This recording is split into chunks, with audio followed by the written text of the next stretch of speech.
ಮನುಷ್ಯನು ಸದಾಕಾಲ ನಗುತ್ತಾ ಇರಬೇಕು. ಇನ್ನಿತರ ಪ್ರಾಣಿಗಳಿಗೂ ಮನುಷ್ಯನಿಗೂ ಇರುವ ಒಂದೇ ಒಂದು ವ್ಯತ್ಯಾಸವೇನೆಂದರೆ ಮನುಷ್ಯ ನಗುವ ಸಾಮರ್ಥ್ಯ ಪಡೆದಿರುತ್ತಾನೆ. ಅವನು ಇನ್ನೊಬ್ಬರನ್ನು ಕಂಡು ನಗುತ್ತಾನೆ, ತನ್ನನ್ನು ತಾನು ಕಂಡು ನಗುತ್ತಾನೆ. ಮನುಷ್ಯನು ಯಾವಾಗ ತನ್ನನ್ನು ತಾನು ಕಂಡು ನಗಬಲ್ಲನೋ ಆಗಲೇ ಅವನ ನಿಜವಾದ ಬೆಳವಣಿಗೆ ಆರಂಭವಾಗುತ್ತದೆ. ಮನುಷ್ಯ ಎಂಥವನೆನ್ನುವುದು ಅವನು ಯಾವುದರ ಬಗೆಗೆ ನಗುವನೋ ಅದು ತೋರಿಸಿಕೊಡುತ್ತದೆ. ನಗೆಯಲ್ಲಿ ಯಾವುದೋ ಒಂದು ಅದ್ಭುತ ರಸಾಯನ ಇದೆ. ಕೆಳಗೆ ಬಿದ್ದ ವಸ್ತುಗಳನ್ನು ಅದು ಮೇಲಕ್ಕೆ ಎತ್ತುತ್ತದೆ. ಜೀವನದಲ್ಲಿ ನಗುವುದಕ್ಕಿಂತ ಹೆಚ್ಚಿನ ಸಂತೋಷ ಇನ್ನೊಂದಿಲ್ಲ. ಮನುಷ್ಯ ಜಾಣನೆನಿಸಿಕೊಳ್ಳುವುದಕ್ಕೆ ಹೋಗಿ ನಗುವ ಶಕ್ತಿಯನ್ನು ಕಳೆದುಕೊಳ್ಳಬಾರದು.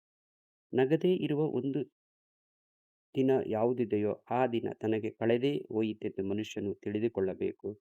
ದಿನದಲ್ಲಿ ಒಂದು ಸಲ ಕೂಡ ನಗದಿರುವ ಮನುಷ್ಯನು ತನ್ನ ಜೀವನದಲ್ಲಿ ಏನೋ ಒಂದು ಅಮೂಲ್ಯವಾದ ವಸ್ತುಗಳನ್ನು ಕಳೆದುಕೊಂಡಿರುತ್ತಾನೆ.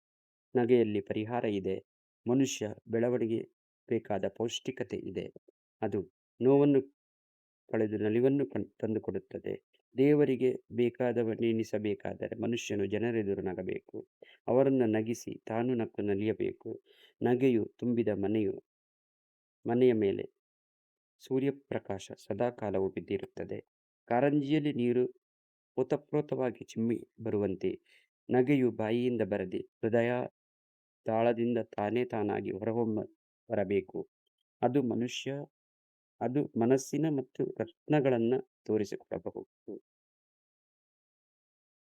ಮನುಷ್ಯನ ತೊಂದರೆಗಳು ಕಡಿಮೆ ಆಗಲೆಂದು ದೇವರು ನಗೆಯನ್ನು ನಿರ್ಮಿಸಿ ಕಳಿಸಿದ್ದಾನೆ.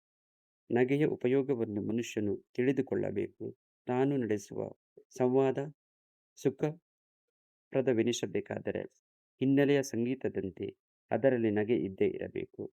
ಊಟ ಎಷ್ಟೇ ಒಳ್ಳೆಯದಿದ್ದರೂ ಅದರಲ್ಲಿ ಉಪ್ಪಿನಕಾಯಿ ಇಲ್ಲದಿದ್ದರೆ ಅದು ರುಚಿಸುವುದೇ ಇಲ್ಲ. ನಗೆಯು ಯಾವಾಗಲೂ ಸುಸಂಸ್ಕೃತವಾಗಿರಬೇಕು.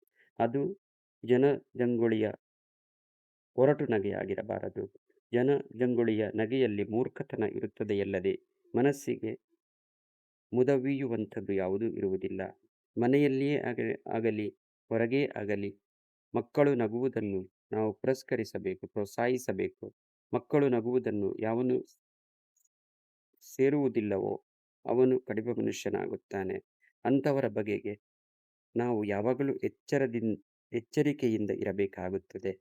ಆದುದರಿಂದ ಸದಾಕಾಲ ನಗುತ್ತಾ ಇರಿ. ಜೀವನದಲ್ಲಿ ನೆಮ್ಮದಿಯಾಗಿರಿ. ಮುಂದಿನ ವಿಡಿಯೋಗಾಗಿ ಸಬ್ಸ್ಕ್ರೈಬ್ ಮಾಡಿ.